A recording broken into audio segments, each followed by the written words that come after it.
So then I check them up, and you just, then pretty soon you get them in that corner and they're going to want to go again. And you ride with them, you check them up. Pretty soon you teach them to stop.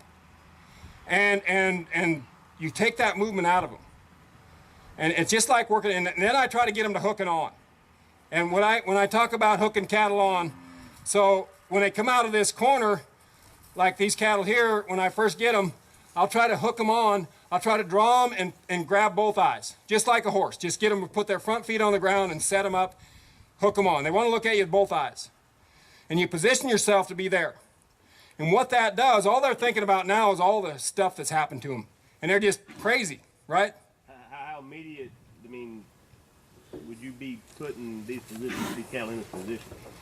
I mean, after arrival? For me, as soon as they arrived, I'd probably be trying to do it. If they're hungry and thirsty, if they would go on a feed or something, I'd get some feed in their belly, and then I'd go to riding on them. I really think it makes a huge difference. And then, so I'm hooking those cattle on, and what this is doing is it's giving them time enough to stop and think. I'm just helping them stop and get their brain back into the thinking mode rather than just the survival mode. And then pretty soon they're going to start again. And then I'll just ride with them, and I think if you try it on one pen and just worked it a little bit, I think you'd really get to liking it. It doesn't take long. Generally, most time, I mean, the most activity they see is my health riders, generally just two horseback, you know, and they're just pretty much just kind of meandering through. Yep. You know, not holding them up, just, you know. Just riding through them, yep. They probably create some movement. Most time if they get to bouncing, then they get out. See, that, I would stay in, and I would stop that bouncing movement, because it's not going to shut down. And that's a new thing, and that's something that Bud Williams is really, and Tom Knopfsinger, he's a veterinarian, and Bud Williams is he's a cattle handling guy, and he talks a lot about settling cattle. And a lot of feed yards are doing it nowadays. A lot of feed yards are working at settling cattle and getting the stress off when they come in. The other thing that's real popular now in a lot of feed yards is exercising cattle. After they're in for a while, they take them out and exercise them. And they've really done a lot with their health that way. And now what they're doing, I worked for a vet here a while ago. Instead of just taking their cattle out and exercise them up and down the drovers' alleys, they're putting them through their chute.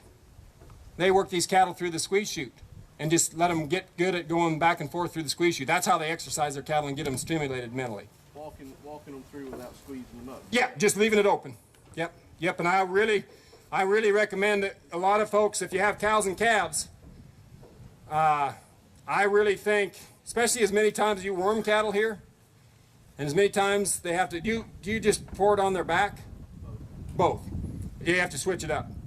So when you're putting it on their back, I would just leave those gates open, and I bet your cattle get real good at going through. A lot of places in our country, they'll work the cattle through the chute once a year or twice a year, spring and fall, and every time they put them in, they poke, port, sort, and do everything. About the third year, they can't get those cattle through the chute. They just can't. So I say, well, if you've ever seen a team roper, they score about every 7th cow. Maybe every year, a couple times a year, you should run those cows through just loose. Every time they go through the kraal, just leave the gates open and let them go.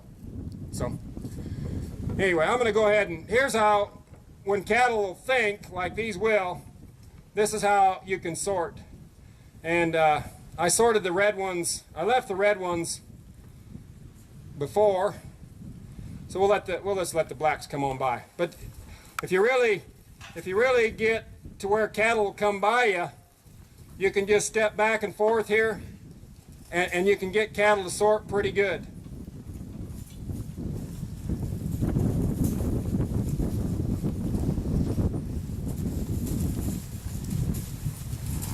Without a whole lot of stress here. And this calf here, she should just step right on across. I should be able to step forward, step back to stop the red heifer, step forward to bring my black heifer. If you stay in the gate here, stay up close, horseback or afoot, it gets to where these cattle can flow by you pretty good. The key is having that balance point moved up far enough where you can get these cattle to come by. If I have to get way behind them, behind their shoulder, to get them to come by me, I'm going to have a hard time sorting like this. But if I can get just right by the eye and send these guys, then I should be able to get them sorted pretty easy. I can just turn and walk with them.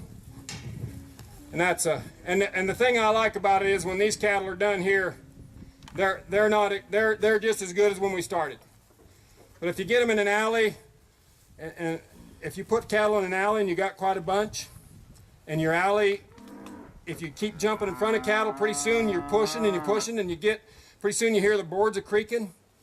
And then when cattle start stepping on each other and they start jumping on each other, you've got a panic attack going on back there. And they don't want to come by you, and it just gets, every time, those are the kind of things that make cattle not want to come into a corral. So that's a real nice little pen to sort in. I understand your deal there with the gates. That's probably a lot more effective, actually, if I think about it, if they want to flow through there.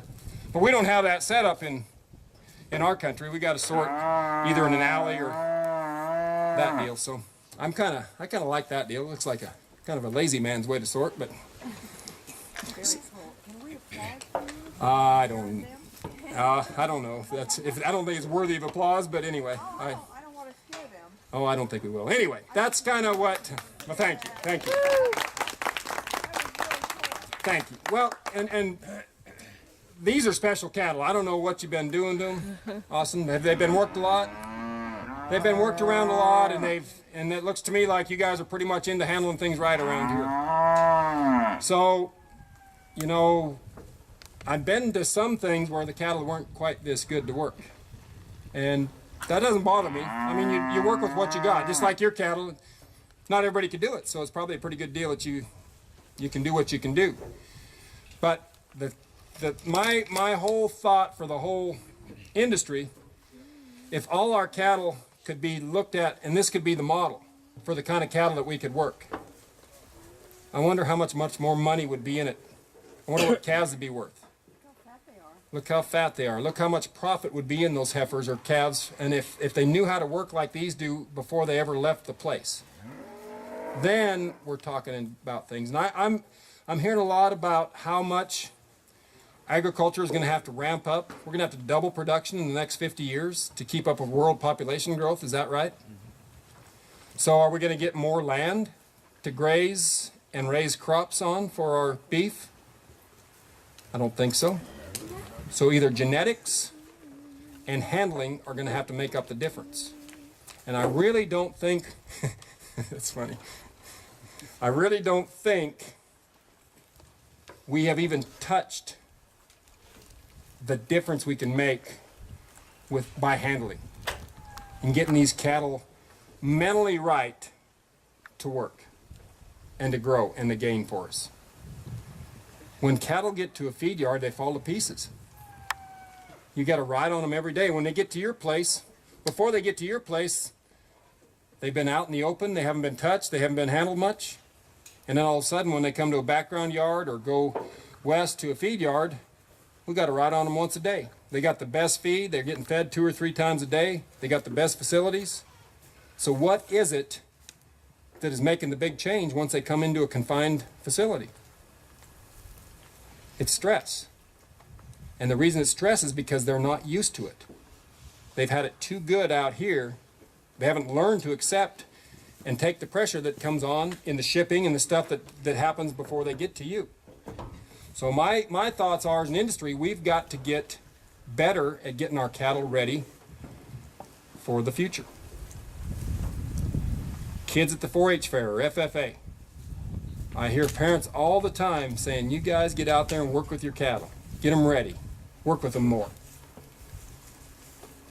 Yeah, that's a good thing. How many people work with their cattle? Getting them ready for his yard. The sale barn.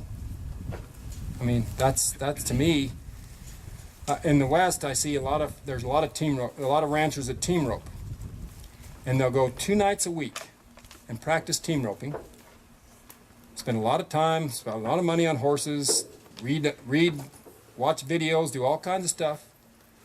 To go to a jackpot on the weekend, they might win $100, $150, $200. But if you ever told them to go practice working your cattle through the chute twice a week, they would say you're crazy. Yeah, so I don't really get it. And the thing that I think is missing is the enjoyment we can get when everything goes right. there's not a better job in the world. When everything's going wrong, it's the worst thing in the world. Yeah, I mean, it's so by practicing and working and really trying to get better, I think that's what we need to do. And all cattle can be like this. I really think so.